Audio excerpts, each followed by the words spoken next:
Welcome to The Explainer, where we transform complex stories into clear, engaging presentations. Today, we're tackling a pretty wild question. So, how can a simple water tap win a war? Well, let's dive right into that, because today we're exploring an incredible story out of South Africa. We're going to look at how the struggle for something as basic as water became a full-blown battle for political power in one specific community, Inanda. Okay, so our story begins in this informal settlement called Inanda, which is right on the outskirts of Durban. And we're rewinding the clock to before the 1980s. For a lot of its history, Inanda was kind of in this administrative limbo. I mean, just picture it. A sprawling community, home to almost 200,000 people, but with absolutely no formal water network. So daily life, it was a constant struggle. People had to rely on polluted streams or, and this is key, the goodwill of local landlords who owned the boreholes. In a place like that, power doesn't come from the government. It comes from whoever controls the taps. Now, to really wrap our heads around this, we need to talk about this concept of a waterscape. And no, it's not just about pipes and dams. Think of it as the whole arena, the entire system where the flow of water, political power, and money all crash into each other. It's basically the battleground for the entire story we're telling today. All right, so let's move on and see how a major crisis became a golden opportunity for the apartheid state to step in and really assert its control. So between 1978 and 1980, a really severe drought hits. It just pushes the whole community to the breaking point. The streams, they dry up. The boreholes, gone. And then, by January 1980, a typhoid outbreak explodes.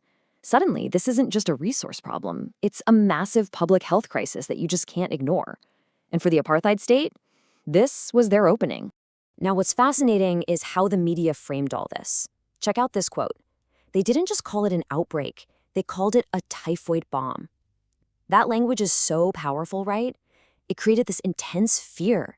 The idea that this bomb in Inanda could detonate and spread into the city, carried by the very workers who commuted in every day. That fear? That was the exact political cover the state needed to step in. So this crisis opened the door for the state to do way more than just lay some pipes. It was a chance to establish what political theorists call hegemony. And that's not just about ruling by force. It's much smarter than that. It's about winning the consent of the people you govern, kind of like a hearts and minds campaign. You provide a service, you shape what's considered common sense, and pretty soon state control starts to feel, not just necessary, but totally normal. Okay, so here's the state's big play. They team up with this group called the Urban Foundation, an agency that, by the way, was often criticized for just making apartheid livable. Together, they create Inanda New Town. And the plan is genius in a way. They relocate about 3,000 families, give them access to services, and in doing so, they hit 3 goals at once. 1, they completely break the power of those local landlords who used to control the water. 2, they enforce racial segregation under their policy of separate development. And 3, they hope to gain political loyalty by becoming the sole provider of this absolutely essential service. But, and there's always a but, isn't there? The state's plan had this huge unintended consequence. In trying to cement their control, they accidentally handed their opponents, the anti-apartheid activists, a brand new weapon. And this quote from Ani DiFranco, "Any tool is a weapon if you hold it right," absolutely nails what happened next. The very infrastructure that was built for control was about to be turned into a weapon of resistance. I mean, think about it. Before this, activists would have had to deal with hundreds of different landlords. It was totally decentralized. But now, the state made itself the one single source of water. They basically painted a giant target on their own back. It gave the resistance movements a single, powerful entity to focus all their energy on.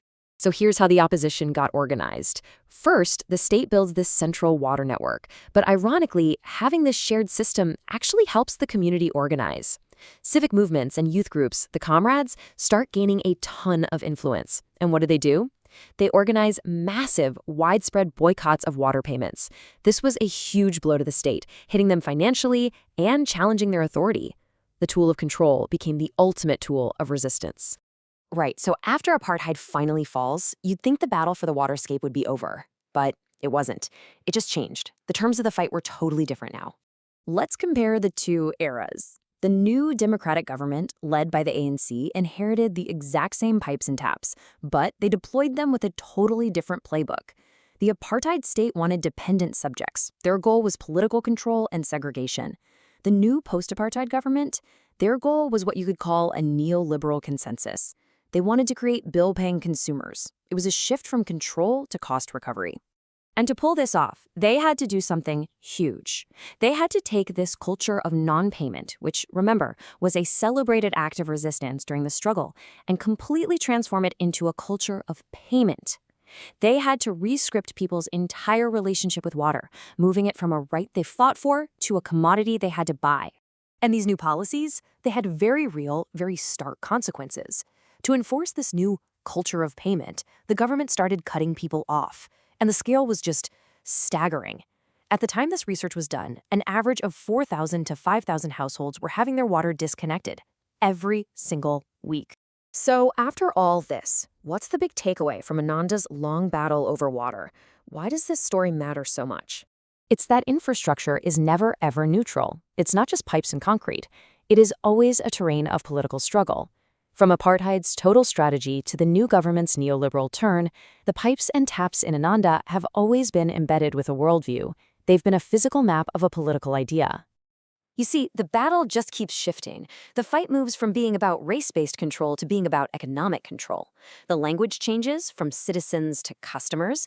The conflict itself evolves from boycotts to debates about affordability and disconnections. But the fundamental issue, that remains exactly the same. Who controls the essential resources we all need, and for what purpose? And that brings us to the end of our explainer. The next time your water bill arrives, maybe pause for a second. Is it just a payment for a service? Or is it something more, a form of social and political control? The story of Ananda encourages us to look at the systems all around us and ask that fundamental question.